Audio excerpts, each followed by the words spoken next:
오늘 하나님의 말씀은 요한복음 16장 16절로 22절까지 말씀입니다.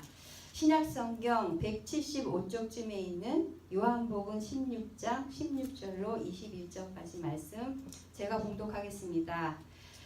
조금 있으면 너희가 나를 보지 못하겠고 또 조금 있으면 나를 보리라 하시니 제자 중에서 서로 말하되 우리에게 말씀하신 바 조금 있으면 나를 보지 못하겠고 또 조금 있으면 나를 보리라 하시며 또 내가 아버지께로 감이라 하신 것이 무슨 뜻이냐 하고 또 말하되 조금 있으면이란 하신 말씀이 무슨 말씀이냐 무엇을 말씀하시는지 알지 못하노라 하거늘 예수께서 그 묻고자 함을 아시고 이르시되 내 말이 조금 있으면 나를 보지 못하겠고 또 조금 있으면 나를 보리라 하므로 서로 문의하느냐 내가 진실로 진실로 너희에게 이르노니 너희는 곡하고 애통하겠으나 세상은 기뻐하리라. 너희는 근심하겠으나 너희 근심이 도리어 기쁨이 되리라. 여자가 해산하게 되면 그때가 이르렀으므로 근심하나 아기를 낳으면 세상에 사람 난 기쁨으로 말미암아 그 고통을 다시 기억하지 아니하느니라. 지금은 너희가 근심하나 내가 다시 너희를 보리니 너희 마음이 기쁠 것이요 너희의 기쁨을 빼앗을 자가 없으리라. 아멘. 오늘 본문의 말씀을 가지고 예수님의 죽음과 부활에 대한 예고라는 제목으로 함께 하나님의 말씀을 생각해 보고자 합니다. 사람은 유한한 존재이고 그렇기 때문에 여러 가지 한계를 가지고 있습니다. 사람은 시간의 한계, 공간의 한계, 능력의 한계, 지식의 한계, 생명의 한계 등 많은 한계를 지니고 있는 존재이지요. 여기에서 시간의 한계란 사람이 오늘이라고 하는 이 시간에만 존재할 뿐 가거나 미래로 갈 수 없다는 것입니다. 공간의 한계는 사람이 동시에 두 공간에 있을 수 없고 한순간에 이곳에서 저곳으로 이동할 수도 없다는 것입니다. 능력의 한계란 사람이 많은 것을 할 수 있지만 모든 것을 다 할 수는 없다는 것입니다. 지식의 한계란 사람이 아무리 많이 배웠어도 모든 것을 다 할 수는 없다는 것이요. 생명의 한계란 영원히 사는 것이 아니라 언젠가는 반드시 죽음에 이르게 된다는 것입니다. 사실 사람이란 이것 외에도 수많은 한계를 가진 존재요. 한계를 가진 사람은 뭐 그리 대단한 존재가 사실상 아닙니다. 그런데 불구하고 사람은 자기가 가지고 있는 배경, 지식, 권세, 명예, 재산, 인맥 등으로 아나 무인격으로 살아갈 때가 참으로 많습니다. 자신의 눈 아래에는 보이는 사람이 없다는 듯이 방자하고 교만하여 사람들을 업신여기며 살아가기가 쉬운 것입니다. 하지만 이것은 저들이 가진 한계를 모르는 무지한 사람의 모습이요 무지한 사람이 살아가는 어리석은 삶의 모습입니다. 이것은 한계가 전혀 없으신 전능하신 하나님을 인정하지 않는 방자한 사람의 모습이요 하나님이 없다 생각하며 살아가는 교만한 삶의 모습인 것입니다.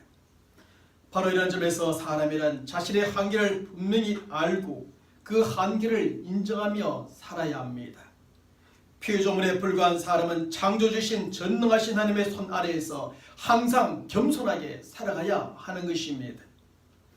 특별히 오늘 본문의 말씀은 조금 후에 일어날 일도 모르는 한계를 가진 사람에 대하여 기록해주고 있습니다. 예수님께서는 오늘 본문 말씀에서 조금 후에 일어날 일에 대하여 예고해주고 계십니다. 그 일은 16절의 말씀에서 조금 있으면 너희가 나를 보지 못하겠고 조금 있으면 너희가 나를 보리라고 하시는 예언의 말씀입니다. 그러나 보면 17절의 말씀에서 성경은 이 예고에 대한 제자들의 반응에 대하여 이렇게 기록해주고 있습니다. 우리 함께 읽어봅니다. 조금 있으면 나를 보지 못하겠고 또 조금 있으면 나를 보리라 하시며 또 내가 아버지께로 가미라 하신 것이 무슨 말씀이냐. 이 말씀에서 예수님께서는 조금 후에 일어날 일에 대하여 미리 다 아시고 예고해주고 계시는 것입니다.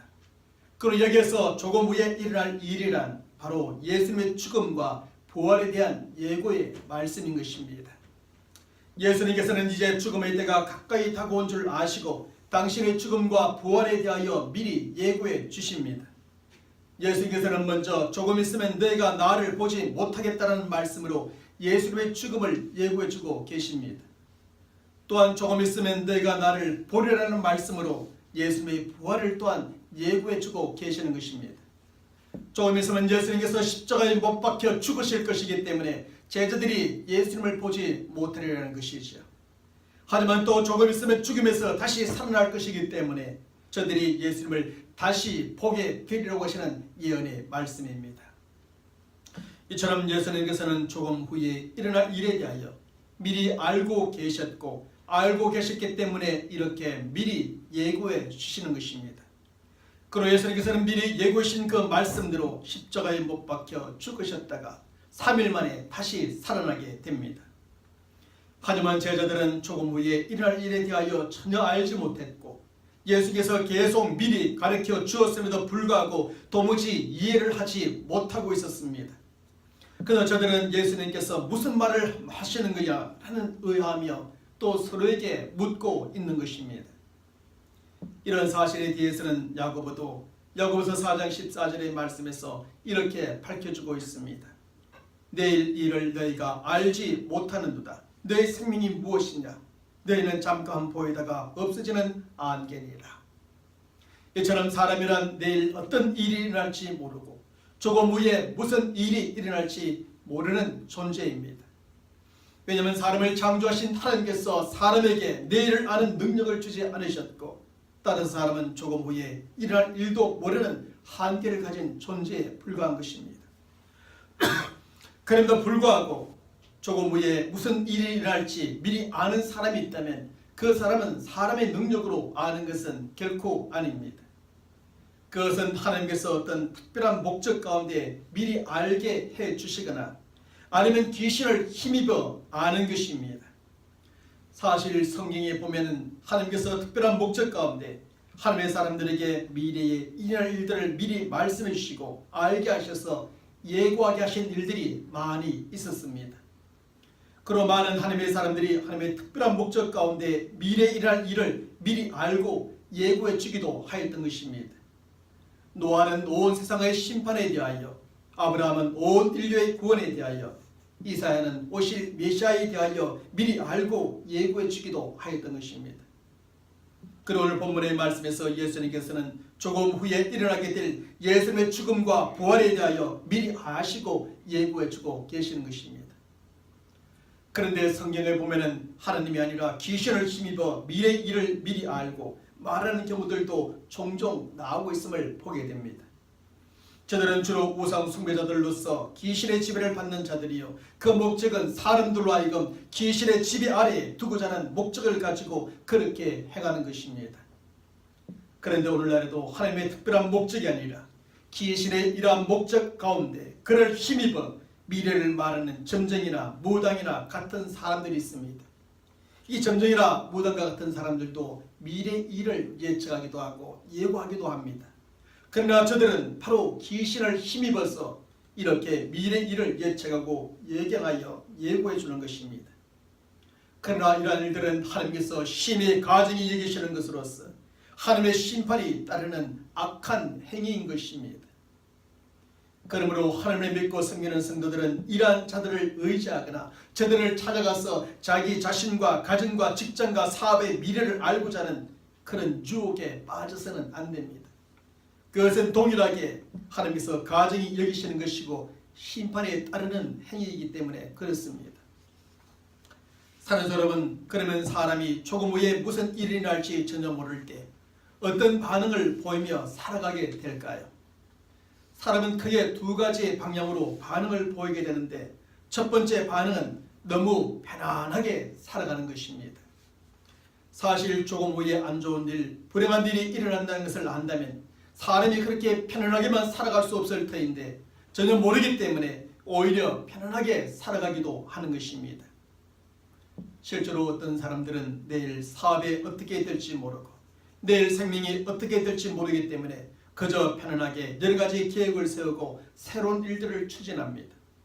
그러다가 생각지도 않게 사업에 부도가 나거나 또 큰 사고가 일어나서 죽기도 하는 것입니다.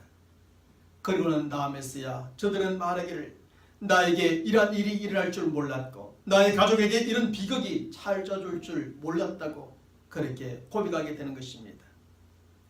이처럼 사람들은 조금 후에 나에게 무슨 일이 일어날지 전혀 모르기 때문에 오히려 편안하게 살아가는 경우들이 있습니다. 내일도 우리의 생명은 여전하고 사업도 괜찮을 것이라 생각하며 여러 가지 의욕적인 계획을 세우고 새로운 일들을 추진하며 살아가는 것입니다. 하지만 앞에서 야고보가 말하였던 것처럼 내일 일을 너희가 알지 못하는도다. 내일 생명이 무엇이냐? 내일은 잠깐 보이다가 없어지는 안개니라고 경고해주고 있습니다. 두 번째 반응은 너무 불안하게 살아가는 것입니다. 사실 사람이 조금 후에 무슨 일이 일어날지 전혀 모르면 불안하게 살아갈 수밖에 없습니다. 불확실한 미래에 대하여 미리 걱정하고 염려함으로 불안하게 살아가고 나쁜 미래를 미리 상상함으로 불안하게 살아가게 되는 것입니다.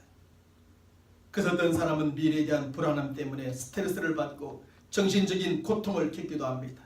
또 어떤 사람들은 토종 비결이나 점정이나 무당을 통해서 자신의 미래에 대하여 미리 알므로 그 불안에서 벗어나 버리고 노력하기도 하는 것입니다. 그런데 조금 후에 무슨 일이 일어날지 모를 때 불안할 뿐만 아니라 사실 그것을 알아도 사람은 불안할 수밖에 없습니다. 왜냐하면 미래를 안다 했을 때 사람에게는 좋은 미래만 있는 것이 아니라 나쁜 미래도 있기 때문입니다. 또한 사람이 자신의 미래를 안다 해도 그 미래를 자신의 마음대로 바꿀 수 있는 것이 아니요 바꿀 수 있는 능력도 없기 때문입니다. 어쨌든지 조금 후에 어떤 일이 일어날지 전혀 모르기 때문에 사람들은 대부분 아주 불안하게 살아갑니다. 내일에 대하여 모르기 때문에 사람들은 내일은 좋을 것이다 보다는 사람들의 마음속에는 내일은 또 어떤 일이 있을까 걱정과 염려와 불안과 두려움으로 가득 채워지기 때문인 것입니다. 사랑스러운 그러면 하나님을 믿고 섬기는 우리 성도들은 어떻게 살아가는 사람들일까요? 우리도 조금 후에 무슨 일이 일어날지 모르기 때문에 그냥 아주 편안하게 살아가는 사람일까요? 아니면 너무나 불안하게 살아가는 사람일까요? 먼저 조금 후에 무슨 일이 일어날지 모른다 해서 우리는 아주 불안하게 살아가는 사람은 아닙니다. 그렇다 해서 우리는 그냥 편안하게만 살아가는 사람들도 아닙니다. 하나님을 믿고 섬기는 우리 성도들은 조금 후의 일뿐만 아니라 모든 것을 아시고 이루시는 하나님을 믿는 믿음으로 편안하게 살아가는 사람입니다. 그 어떤 상황과 형편 가운데서도 우리를 사랑하시고 위하시는 하나님, 우리에게 항상 좋은 것을 주시기를 원하시는 하나님께 모든 것을 맡김으로 편안하게 살아가는 사람입니다. 그저 그냥 편안하게 살아가는 것이 아니라 하나님을 믿는 믿음으로 편안할 수 있고 하나님께 모든 것을 맡김으로 우리는 편안하게 살아갈 수가 있는 것입니다. 그리고 우리는 그렇게 살아가는 하나님의 사람들인 것입니다.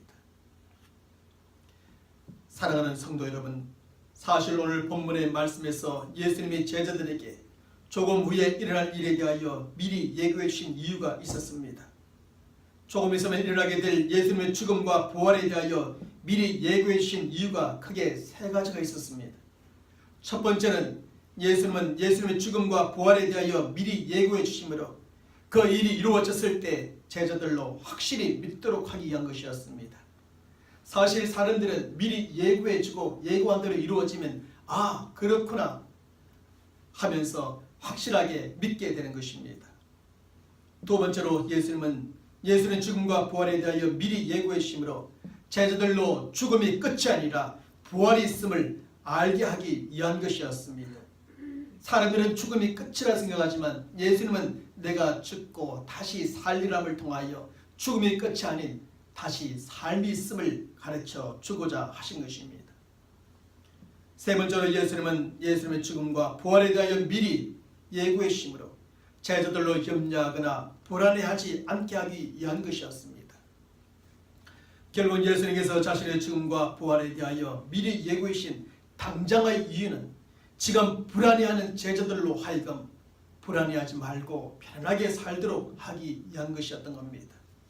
내가 죽지만 다시 살리라 라는 것을 알게 하심을 통하여서 말씀입니다. 그리고 예수님께서는 마태복음 6장 34절의 말씀에서 내일 일을 염려함으로 불안해하는 성도들에게 이렇게 말씀해 주십니다.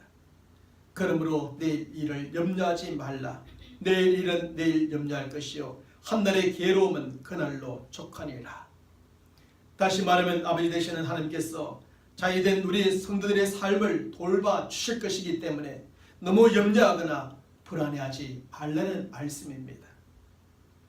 그리고 베드로는 베드로전서 5장 7절의 말씀에서 염려하는 성도들에게 너의 염려를 주께 맡기라.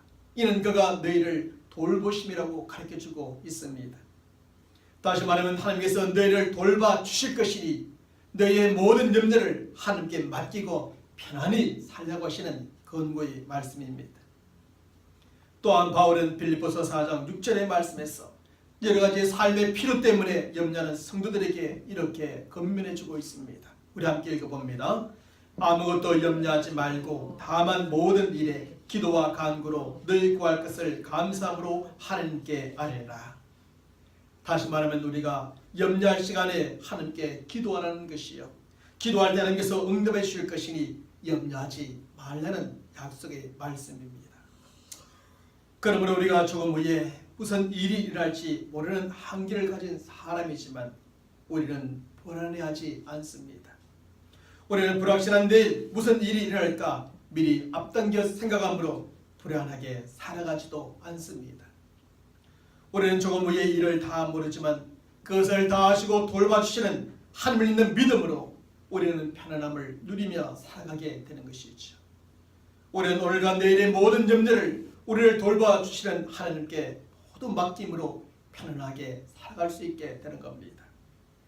우리는 염려할 시간에 우리의 기도를 하나님께 드리고 그 기도에 응답하시는 하나님께 기도함으로 편안하게 살아갈 수 있게 되는 것입니다. 사랑하는 여러분, 우리는 내일에 대하여 모르기 때문에 불안할 수 있고 또 불안한 일을 생각함으로 더 큰 불안 가운데 두려움 가운데 살아갈 수 있습니다. 그러나 우리는 내일을 모르는 사람이지만 내일의 모든 것을 아시는 하나님을 믿는 믿음의 사람들이니 하나님을 믿는 믿음으로 또한 하나님께 모든 것을 맡김으로 하나님께 기도함으로 편안함을 누리며 살아가는 성도들이 되시기를 간절히 축원합니다. 하나님을 믿는 우리들에게 이것이 없다면 어떻게 살아갈 수 있겠습니까? 하나님 믿는 우리들에게 이러한 믿음과 확신이 없다면 어떻게 내일을 모르는 우리들이 편안하게 살아갈 수 있겠습니까? 우리는 말씀을 통하여 이 사실을 확신히 알고 믿기 때문에 우리로 하여금 불안하게 하고 두렵게 하고 근심하게 하는 상황 속에서도 늘 편안함을 유지하며 살아갈 수 있게 되는 것입니다. 사랑하는 성도 여러분, 예수님께서는 조금 후에 일어날 일에 대하여 미리 예고해 주심으로 제자들이 불안하지 않도록 해주고자 하셨습니다. 이제 곧 일어나게 될 예수님의 죽음과 부활에 대하여 미리 예고해 주심으로 저들로 편안한 마음으로 살아갈 수 있도록 해주고자 하셨습니다. 그러면서 오늘 본문 20절과 21절의 말씀에서 예수님은 예수님의 죽음과 부활에 대하여 사람들의 두 가지 반응에 대하여 가르치고 계십니다. 먼저는 예수님을 믿고 따르는 제자들의 반응이요, 그 다음은 예수님을 믿지 않고 따르지 않는 세상 사람들의 반응입니다. 먼저 오늘 본문 20절의 말씀에서 예수님께서는 예수님의 죽음에 대한 제자들의 반응에 대하여 이렇게 밝혀주고 계십니다. 내가 진실로 너희에게 이르노니 너희는 곡하고 애통하겠으나 너희는 근심하겠으나 라고 밝혀주고 계시는 것입니다. 다시 말하면 예수님의 죽음이 제자들에게 많은 눈물을 흘리게 하고 아주 슬프게 하며 매우 비통하게 하고 심히 근심하게 하리라는 것입니다. 왜냐하면 제자들에게 있어서 예수님의 죽음은 사랑했던 사람의 죽음이요, 가장 의지했던 사람의 죽음이며 거기에 기대했던 사람의 죽음이었기 때문입니다.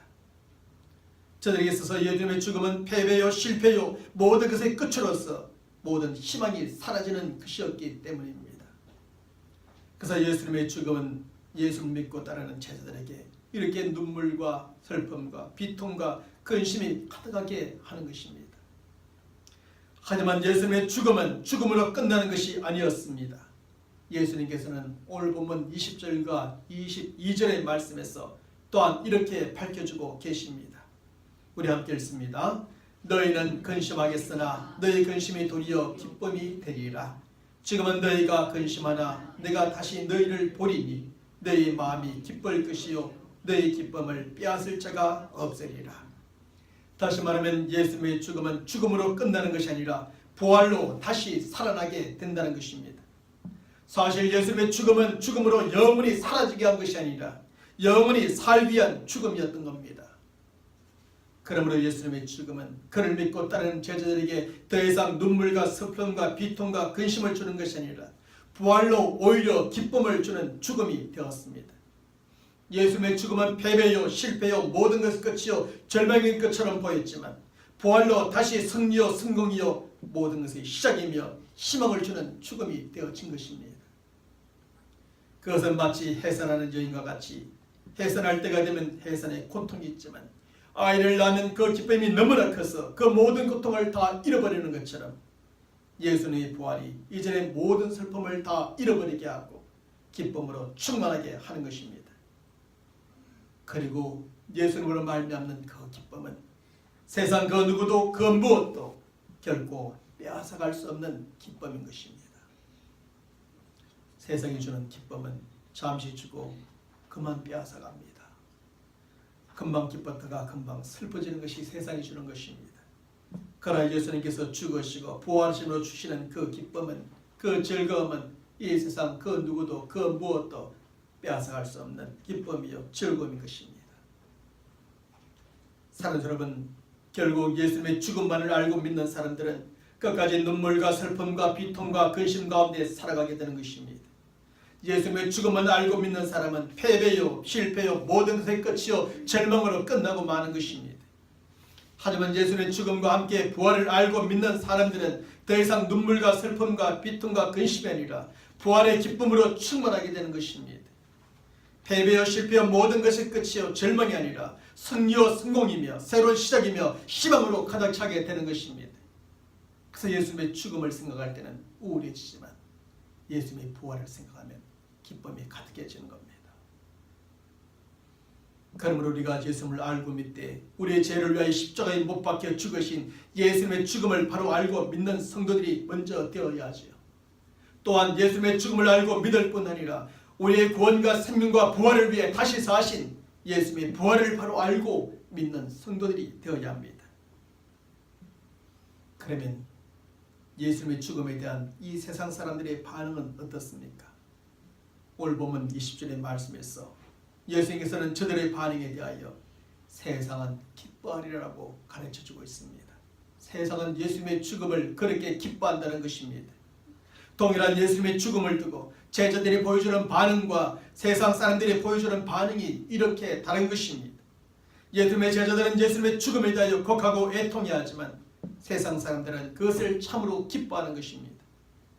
왜냐하면 예수님께서 세상 사람들의 죄에 대하여 너무나 분명하게 지적하시고 그 죄를 책망하셨기 때문입니다. 그래서 세상 사람들은 저들의 죄를 드러내고 지적과 책망을 하시는 예수님이 너무나 싫었고 미웠던 것입니다.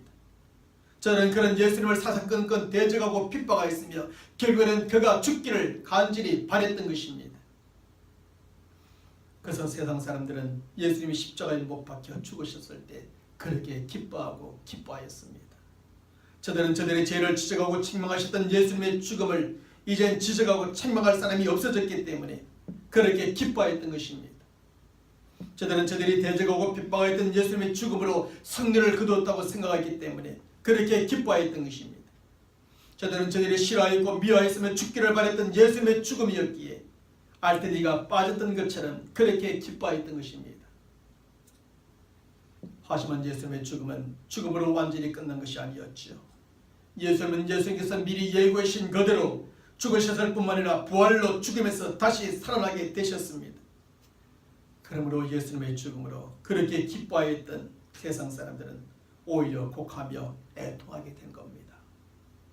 예수님의 죽음으로 승리를 거두었다 생각했던 저들은 도리어 패배자가 되어버리고 만 것입니다. 예수님을 대적하고 핍박하고 결국 죽였던 저들은 이제 저들이 어떻게 될지 큰 두려움과 걱정과 염려 가운데 빠지게 된 것입니다. 예수님의 죽음과 부활 사이에, 부활 이후에 일어난 제자들의 반응과 또한 세상 사람들의 반응이 이러합니다.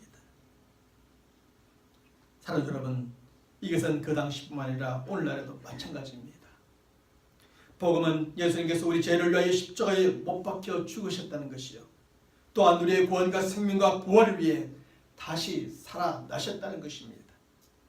그런데 예수님의 죽음과 부활하는 이 복음은 세상에 살고 있는 모든 사람들을 두 부류로 완전히 나누어 놓는 경계선이 되는 것입니다. 그것은 하나님 앞에서 자기 자신의 죄인됨을 철저하게 인정하고 고백하는 사람들, 자신의 의인됨을 주장하는 사람들로 완전히 나누어 놓는 경계선입니다. 예수님을 하나님의 아들로 믿고 순종하는 사람들과 예수님을 부정하고 반대하며 대적하는 사람들로 완전히 나누어 놓는 경계선입니다. 예수님을 사랑하고 섬기는 사람들과 예수님을 미워하고 정오하며 죽이지 않고는 견딜 수 없는 사람들로 완전히 나누어 놓는 경계선입니다. 예수님을 죽음으로 곡하고 애통하게 하지만 부활로 기뻐하는 사람들과 예수님의 죽음으로 기뻐하지만 부활로 곡하고 애통하는 사람들로 완전히 나누어 놓는 경계선이 되어집니다. 지금도 이 복음을 두고 많은 사람들이 이렇게 나누어집니다. 어떤 사람들은 이러한 복음을 믿지 않으므로 끊임없이 하나님에 대하여 경솔하게 말하고 예수님에 대하여 아주 무지하게 말하며 또 교회에 대하여 비난하고 성도들에 대하여 부정적으로 말합니다. 비록 세상의 교회와 또 목회자들과 성도들이 세상 속에서 불의하게 살기도 하고 또 때로는 세상 사람들을 볼 때 손가락질 당할 만하게 살기도 하지만 그래도 복음을 믿는 자는 하나님의 자녀요 생명 얻은 자요 구원을 받은 자요 또 하나님의 택한 백성들인 겁니다. 그러므로 저들과 우리는 분명한 이 경계선 사이에서 구분이 되어지는 것이죠. 그래서 복음을 들었을 때 예수를 믿고 영접한 성도들은 하나님의 심판을 면하고 영원의 생명을 얻으며 천국에 다 들어가게 되는 것입니다. 물론 저들이 세상에서 살았던 삶에 대해서는 하나님의 심판이 따를 것이지만 그러나 저들은 이 복음을 믿음으로 심판은 면하고 영원한 생명을 얻으며 천국에는 들어가게 되는 것이죠. 하지만 복음을 듣고도 예수님을 믿지 않고 영접하지 않는 세상 사람들은 하나님의 심판을 받고 영원한 멸망을 받으며 결국 지옥에 떨어지게 되는 것입니다. 예수님의 죽음과 부활이라는 복음이 이렇게 두 부의 사람들로 세상 모든 사람들을 완전하게 나누고 저들의 운명까지 결정지는 만큼 우리는 복음을 분명히 알고 믿고 영접해야 합니다. 우리가 복음을 믿고 영접함으로 우리는 하나님의 심판을 면하고 영원한 생명을 얻으며 천국에 다 들어가는 성도들이 되어야 합니다. 동시에 우리는 이 복음을 아직 듣지 못한 사람들에게 열심히 전하고 이 복음을 바르게 깨닫지 못한 사람들에게 열심히 가르치는 성도들이 또한 되어야 합니다. 그렇게 함으로 복음을 듣지 못하였거나 바르게 깨닫지 못하여 하나님의 심판을 받고 영원한 멸망을 받으며 지옥에 떨어지는 사람이 없도록 우리가 최선을 다하며 힘쓰는 성도들이 되어야 할 줄로 믿습니다.